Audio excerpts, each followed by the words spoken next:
ಎಲ್ರಿಗೂ ನಮಸ್ಕಾರಗಳು. Welcome back to my YouTube channel ಅಂತ ಹೇಳ್ತಾ ಟೈಟಲ್ ತಮ್ಮನೇಲಿ ನೋಡಿ ನಿಮ್ಗೆ ಗೊತ್ತಾಗಿರುತ್ತೆ ಏನಪ್ಪ ಇವತ್ತಿನ ಅಪ್ಡೇಟ್ ಏನಪ್ಪ ಅಂತ ಹೇಳಿದ್ರೆ ಈ ವಿಡಿಯೋ ಮಾಡ್ತಿರೋ ಕಾರಣ ಏನಪ್ಪ ಅಂತ ಹೇಳಿದ್ರೆ ಚಾಂಪಿಯನ್ ಟ್ರೋಫಿಲಿ ನಮ್ಮ ಸ್ಕ್ವಾಡ್ ರಿವೀಲ್ ಆಗಿದೆ. ಹೌದು, ಆದರೆ ಹೋದ ಬಾರಿಯ ಚಾಂಪಿಯನ್ ಟ್ರೋಫಿಲಿ ನಮ್ಮ ಇಂಡಿಯಾ ಟೀಮ್ನ ಯಾವ ರೀತಿ ಪರ್ಫಾರ್ಮೆನ್ಸ್ ಹೈ ಲೆವೆಲಲ್ಲಿ ಇತ್ತು, ಅದೇ ರೀತಿಯಾಗಿ ಈ ಬಾರಿಯ ಸ್ಕ್ವಾಡ್ ನೋಡ್ತಾ ಇದ್ರೆ ಒಂಥರ ಕಂಪ್ಯಾರಿಸನ್ ಅಂತಾನೆ ತಿಳ್ಕೊಳ್ಬಹುದು. ನಮ್ಮ ಇಂಡಿಯಾದೇ ಟೀಮ್ ಒಂದು ಅದೇ ಯಾವ ರೀತಿ ಇತ್ತು ಸ್ಕ್ವಾಡ್, ಅದೇ ರೀತಿಯಾಗಿ ಈ ಬಾರಿಯ ಸ್ಕ್ವಾಡ್ ಯಾವ ರೀತಿ ಇದೆ, ಅದೆರಡರ ನಡುವೆ ಯಾವ ರೀತಿ ಫೈನಲ್ ಅಲ್ಲಿ ನಮ್ಮ ಇಂಡಿಯನ್ ಟೀಮ್ ಹೋದ ಬಾರಿಯ ಫೈನಲಿಸ್ಟ್ ಆಗಿ ಚಾಂಪಿಯನ್ ಟ್ರೋಫಿಲಿ ಹೊರಹೊಮ್ಮಿತ್ತು ಎಜ್ ಬೆಸ್ಟನ್ ಅಲ್ಲಿ.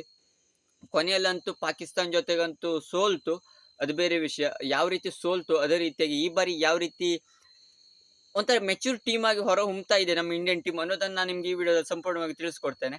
ಅದೇ ರೀತಿ ಯಾರೆಲ್ಲ ನನ್ನ ಚಾನಲ್ ಇನ್ನೂ ಕೂಡ ಸಬ್ಸ್ಕ್ರೈಬ್ ಮಾಡ್ಕೊಳ್ಳೋದು ನೋಡ್ತಾ ಇದ್ರೆ ಟಕರನಾಗಿ ಸಬ್ಸ್ಕ್ರೈಬ್ ಮಾಡ್ಕೊಳ್ಳಿ ಅಂತ ಹೇಳ್ತಾ, ಇಷ್ಟ ಆದ್ಮೇಲೆ ಲೈಕ್ ಕೊಡಿ, ಹೇಗಿತ್ತು ಅಂತ ವಿಡಿಯೋ ಪ್ಲೀಸ್ ಸಬ್ಸ್ಕ್ರೈಬ್ ಮಾಡ್ಕೊಂಡು ಸಪೋರ್ಟ್ ತೋರಿಸಿ ಅಂತ ಹೇಳ್ತಾ ಬನ್ನಿ ಶುರು ಮಾಡೋಣ. ಮೊದಲೇದಾಗಿ ಚಾಂಪಿಯನ್ ಟ್ರೋಫಿಯ ಸ್ಕ್ವಾಡ್ ನ 2017 ಅದೇ ರೀತಿ 2025 ಚಾಂಪಿಯನ್ ಟ್ರೋಫಿ ಸ್ಕ್ವಾಡ್ ಯಾವ್ಯಾವ ರೀತಿ ಇದೆ ಅಂತ ಹೇಳಿದ್ರೆ, ಮೊದಲೇದಾಗಿ ಸಿಟಿ ಅಂದ್ರೆ ಚಾಂಪಿಯನ್ ಟ್ರೋಫಿ 2017 ಸ್ಕ್ವಾಡ್ ಕಂಪ್ಯಾರಿಸನ್ ನೋಡ್ತಾ ಇದ್ರೆ ಅಲ್ಲಿ ರೋಹಿತ್ ಶರ್ಮಾ, ವಿರಾಟ್ ಕೊಹ್ಲಿ, ಜಸ್ಪ್ರೀತ್ ಬುಮ್ರಾ, ಹಾರ್ದಿಕ್ ಪಾಂಡ್ಯ, ಮೊಹಮ್ಮದ್ ಶಮಿ, ರವೀಂದ್ರ ಜಡೇಜಾ, ಶಿಖರ್ ಧವನ್, MSD, ರವಿ ಅಶ್ವಿನ್, ಕೇದಾರ್ ಜಾಧವ್, ದಿನೇಶ್ ಕಾರ್ತಿಕ್, ಭುವಿ, ಅಜಿಂಕ್ಯ ರಹಾನೆ, ಯುವರಾಜ್ ಸಿಂಗ್, ಅದೇ ರೀತಿಯಾಗಿ ಉಮೇಶ್ ಯಾದವ್ ಅವರು. ಇಲ್ಲೊಂಥರ ಸಿಮಿಲರ್ ಆಗಿ ಒಂಥರ ಟಾಪ್ 6 ತನಕವೂ ಕೂಡ ಇವಾಗ ಎಷ್ಟು ಜನ ಇದ್ದಾರೋ ಅದೇ ರೀತಿಯಾಗಿ ಸಿಮಿಲರ್ ಆಗಿ ಈ ಬಾರಿ ಕೂಡ ಅದೇ ಪೀಪಲ್ ಅಂದ್ರೆ ಪ್ಲೇಯರ್ಸ್ ಗಳು ಕೂಡ ಇವಾಗೂ ಕೂಡ ಪ್ರಮೋಟ್ ಆಗಿದ್ದಾರೆ.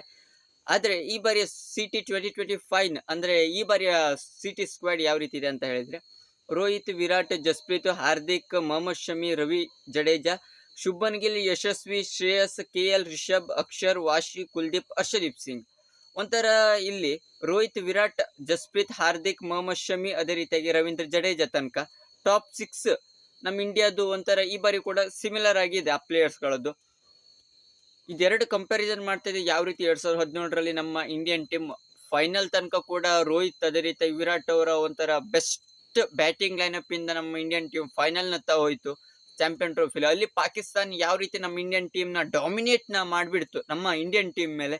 ಮೇನ್ ರೀಸನ್ ನಮ್ಮ ಇಂಡಿಯನ್ ಟೀಮ್ ಅದು ಸೋಲಿಕ್ಕೆ, ಅದು ಸ್ಟಾರ್ಟಿಂಗ್ ಆಫ್ ದ ಓವರ್ ಅಲ್ಲೂ ಕೂಡ ಮೊಹಮ್ಮದ್ ಅಮೀರ್ ಅವರ ಮೇನ್ ಬ್ರೇಕ್ ಥ್ರೂಗಳಲ್ಲಿ ನಮ್ಮ ಇಂಡಿಯಾ ಸಿಕ್ಕಾಕೊಳ್ತು ಅಂತಾನೆ ಹೇಳ್ಬೋದು. ವಿರಾಟ್ ಅದೇ ರೀತಿಯಾಗಿ ರೋಹಿತ್ ಶರ್ಮಾ, ಶಿಖರ್ ಧವನ್, MSD, ಯುವರಾಜ್ ಸಿಂಗ್ ಎಲ್ಲ ಕೂಡ ಸಿಕ್ಕಾಕೊಂಡಿದ್ರು. ಆದ್ರೂ ಕೂಡ ಕೊನೆಯಲ್ಲಿ ಲೋನ್ ಹೋಪ್ ಆಗಿ ಹೇಳ್ಕೊಂಡಿದ್ದಂತ ಹಾರ್ದಿಕ್ ಪಾಂಡ್ಯ ಅದೇ ರೀತಿಯಾಗಿ ರವಿ ಜಡೇಜಾ ಅವರು ಇಬ್ಬರದು ಪಾರ್ಟ್ನರ್ಶಿಪ್ ಬಿಲ್ಡ್ ಆಗ್ತಿತ್ತು. ಆದ್ರೂ ಕೂಡ ಅಲ್ಲಿ ರವಿ ಜಡೇಜಾ ಅದೇ ರೀತಿಯಾಗಿ ಹಾರ್ದಿಕ್ ಪಾಂಡ್ಯ ಅವರ ರನ್ಔಟ್ ಆಯ್ತು. ಒಂದು ಹಾರ್ದಿಕ್ ಪಾಂಡ್ಯ ಅವ್ರದ್ದು ರನ್ಔಟ್ ಆಯ್ತು ಹಸನ್ ಅಲಿ ಓವರ್ ಅಲ್ಲೇನು. ನನ್ನ ಪ್ರಕಾರ ಹಾರ್ದಿಕ್ ಪಾಂಡ್ಯ ಅವರು ಸಿಕ್ಕಾಪಟ್ಟೆ ಅಗ್ರೆಷನ್, ಮೇನ್ ಅಲ್ಲಿಂದ ಮ್ಯಾಚ್ ಟರ್ನ್ ಒಂಥರ ಲೋನ್ ವೋಲ್ಫ್ ಆಗಿ ನಮ್ಮ ಇಂಡಿಯನ್ ಟೀಮ್ ನ ಕಾಪಾಡ್ತಿದ್ರು ಅಂತ ಹೇಳಿದ್ರೆ ಹಾರ್ದಿಕ್ ಪಾಂಡ್ಯ ಒಬ್ಬರೇ ಆಗಿದ್ರು ಅಂತಾನೆ ಹೇಳ್ಬೋದು ಆ ಟೈಮ್ ಅಲ್ಲಿ. ಯಾಕಪ್ಪ ಅಂತ ಹೇಳಿದ್ರೆ ಒಂಥರ ವಸೀಂ ಅವ್ರಿಗಂತೂ ಸಿಕ್ಕಾಪಟ್ಟೆ ಏನ್ ಹೇಳ್ಬೇಕು ಅಂತ ಗೊತ್ತಾ, ಆ ರೀತಿ ಸ್ಪಿನ್ನರ್ಸ್ ಗಳಂತೂ ಡಾಮಿನೇಟ್, ಬರೀ ಸಿಕ್ಸಸ್ ಬೌಂಡರ್ಸ್ ಗಳಿಂದಾನೆ ಎಷ್ಟು ನನ್ನ ಪ್ರಕಾರ ಒಂದು 50 ರನ್ಗೇನು 4-5 ವಿಕೆಟ್ ನಮ್ಮ ಇಂಡಿಯನ್ ಟೀಮ್ ಸಿಕ್ಕಾಪಟ್ಟೆ ಟ್ರಬಲ್ ಅಲ್ಲಿ ಇತ್ತು. ಆ ಟೈಮಲ್ಲಿ ಹಾರ್ದಿಕ್ ಪಾಂಡ್ಯ ಅವರು ಬಂದ್ಕೊಂಡು, ಪಾಕಿಸ್ತಾನ ಅಂತ ಬಂದ ಹಾರ್ದಿಕ್ ಪಾಂಡ್ಯ ಅವರು ಅಷ್ಟೇ ಮೇಲ್ಗೈ ಅಂತಾನೆ ಹೇಳ್ಬೋದಾಗಿದೆ. ಆ ಟೈಮಲ್ಲಿ ಆ ರೀತಿ ಚಚ್ಚಿ ಬಿಸಾಕಿದ್ರು. ಮೇನ್ ಆ ರನ್ಔಟ್ ಒಂದು ಆಗದೆ ಇದ್ರು ಕೂಡ ಚಾಂಪಿಯನ್ ಟ್ರೋಫಿ ಏನಾದ್ರು ನಮ್ಮ ಇಂಡಿಯನ್ ಕಡೆ ಬರ್ಬೋದಾಗಿತ್ತು. ಹೌದು, ರನ್ಸ್ ಹೈಯೆಸ್ಟ್ ಇತ್ತು 330 ನನ್ನ ಪ್ರಕಾರ ಚೇಸ್ ಮಾಡ್ಬೇಕಾಗಿತ್ತು ಆ ಟೈಮ್ ಅಲ್ಲಿ. ಅದೇನೋ ಅಷ್ಟೊಂದು ಮ್ಯಾಟ್ರ್ ಆಗಲ್ಲ, ಒಂಥರ ಸೆಟ್ಲ್ ಆದ್ಮೇಲೆ ಏನ್ ದೊಡ್ಡ ಇದಾಗಲ್ಲಾಗಿತ್ತು. ಆದ್ರೂ ಕೂಡ ಅಲ್ಲಿ ಮೇನ್ ಆಗಿ ಹಾರ್ದಿಕ್ ಪಾಂಡ್ಯ ಅವ್ರ ವಿಕೆಟ್ ಮೇನ್ ಆಗಿತ್ತು. ಆದ್ರೆ ಈ ಬಾರಿ ಯಾವ ರೀತಿ ನಮ್ಮ ಇಂಡಿಯನ್ ಟೀಮ್ ಈ ಬಾರಿ ಸ್ಕ್ವಾಡ್ ಇದೆ, ಅದೇ ರೀತಿಯಾಗಿ ಈ ಬಾರಿ ಯಾವ ರೀತಿ ಹೈ ಲೆವೆಲ್ ನ ಪೀಕ್ ಅಲ್ಲಿ ಇರುವಂತ ಈ ಟೀಮ್, ಹೌದು ಈ ಹೋದ ಸೀರೀಸ್ ಎಲ್ಲ ಸೋತಿರ್ಬೋದು, ಆದ್ರೂ ಕೂಡ ಈ ಬಾರಿ ಇಷ್ಟೊಂದು ಪೀಕ್ ಅಲ್ಲಿ 2024ರ T20 ವರ್ಲ್ಡ್ ಕಪ್ ವಿನ್ನರ್, 2023ರ ODI ವರ್ಲ್ಡ್ ಕಪ್ ಫೈನಲಿಸ್ಟ್ ನಮ್ಮ ಇಂಡಿಯನ್ ಟೀಮ್ ಆಗಿರೋದ್ರಿಂದ ಒಂಥರ ಇದು ಕೂಡ ಹೋಪ್ ಇದೆ. ಚಾಂಪಿಯನ್ ಟ್ರೋಫಿ ಕೂಡ ನಮ್ಮ ಇಂಡಿಯನ್ ಟೀಮ್ ಬಂದೇ ಬರುತ್ತೆ ಅಂತ. ಅದೇ ರೀತಿಯಾಗಿ ಪಾಕಿಸ್ತಾನದಲ್ಲಂತೂ ಆಗ್ತಾ ಇಲ್ಲ. ಏನಪ್ಪಾ ಅಂತ ಹೇಳಿದ್ರೆ ಪಾಕಿಸ್ತಾನದಲ್ಲಿ ನಮ್ಮ ಇಂಡಿಯನ್ ಟೀಮ್ ಕೂಡ ಟ್ರಾವೆಲ್ ಕೂಡ ಮಾಡ್ತಾ ಇಲ್ಲ. ಅದರಿಂದಾಗಿ ಇದು ದುಬೈನಲ್ಲಿ UAE ಅಥವಾ ದುಬೈನಲ್ಲಿ ಹಾಕತ್ತೆ ಅಂತ ಇವಾಗ ರಿಪೋರ್ಟ್ಸ್ ಗಳು ಬರ್ತಿತ್ತು. ಅದೇ ರೀತಿ ಕನ್ಫರ್ಮ್ ಆಗಿದೆ ICC ಇಂದ. ಪಾಕಿಸ್ತಾನದಲ್ಲಿ ನಮ್ಮ ಇಂಡಿಯನ್ ಟೀಮ್ ಯಾವುದೇ ಗೇಮ್ ಗಳನ್ನು ಕೂಡ ಆಟ ಆಡಲ್ಲ. ಇನ್ನು ಯಾವುದೇ ICC ಟೂರ್ನಮೆಂಟ್ ಗಳು ಬಂದ್ರು ಕೂಡ ನನ್ನ ಪ್ರಕಾರ ಅಲ್ಲಿ ಈಸಿ ಆಗ್ಬೋದು. ಸೆಮಿಫೈನಲ್ ತನಕ ಅಂತೂ ನಮ್ಮ ಇಂಡಿಯನ್ ಟೀಮ್ ಹೋಗುತ್ತೆ. ಫೈನಲ್ ಕೊಟ್ಕೊಂಡು ಕಪ್ ಕೂಡ ಗೆಲ್ಲತ್ತೆ. ಪಾಕಿಸ್ತಾನದಲ್ಲೇ ನಮ್ಮ ಇಂಡಿಯಾ ಧ್ವಜ ಕೂಡ ಹಾರತ್ತೆ.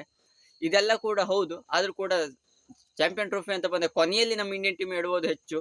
ಅದಕ್ಕಾಗಿ ಈ ಬಾರಿ ಕೂಡ ಮೊದಲಿಂದಾನೇ ಪ್ರಿಪರೇಷನ್ ಸ್ಟಾರ್ಟ್ ಆಗಿದೆ. ಮೇನ್ ಆಗಿ ಇಲ್ಲಿ ಈ ಪ್ಲೇಯರ್ಸ್ ಗಳು ಮೊಹಮ್ಮದ್ ಶಮಿ, ಹರ್ಷದೀಪ್ ಸಿಂಗ್, ಬೂಮ್ರಾ ಈ 3 ಜನರ ಪೇಸ್ ಅಟ್ಯಾಕ್‌ನ ಯಾವ ಟೀಮ್ ಎದುರಿಸುತ್ತೆ, ಆ ರೀತಿ ಟೀಮ್ ಯಾವುದು ಸ್ಟ್ರಾಂಗ್ ಇದೆ ನಮ್ಮ ಈ 3 ಪೇಸ್ ಅಟ್ಯಾಕ್. ಅದೇ ರೀತಿ ಬ್ಯಾಟಿಂಗ್ ಲೈನಪ್ ಅಲ್ಲೂ ಕೂಡ ಸಿಕ್ಕಾಪಟ್ಟೆ ಬಿಂದಾಸ್ ಬ್ಯಾಟಿಂಗ್ ಲೈನಪ್ ಇದೆ ನಮ್ಮ India ಟೀಮ್‌ದು.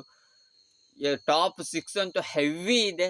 Shubman, Rohit, Virat, Shreyas, KL, Rishabh top 6 ಅಂತೂ ಸಿಕ್ಕಾಪಟ್ಟೆ ಹೆವಿ ಇದೆ. ಆಲ್ರೌಂಡರ್ಸ್‌ಗಳು ಇದ್ದಾರೆ. ವಾಷಿಂಗ್ಟನ್, ಜಡ್ಡು ಕೊನೆಯ ತನಕ ಕೂಡ ಬ್ಯಾಟಿಂಗ್ ಲೈನಪ್ ಇರುವಂತ ನಮ್ಮ ಇಂಡಿಯನ್ ಟೀಮ್ ಹಾರ್ದಿಕ್ ಪಾಂಡ್ಯ ಸೇರಿಸ್ಕೊಂಡ್ರೆ ಸಿಕ್ಕಾಪಟ್ಟೆ ಒಳ್ಳೆಯದು ಟೀಮ್ ಮಾತ್ರ.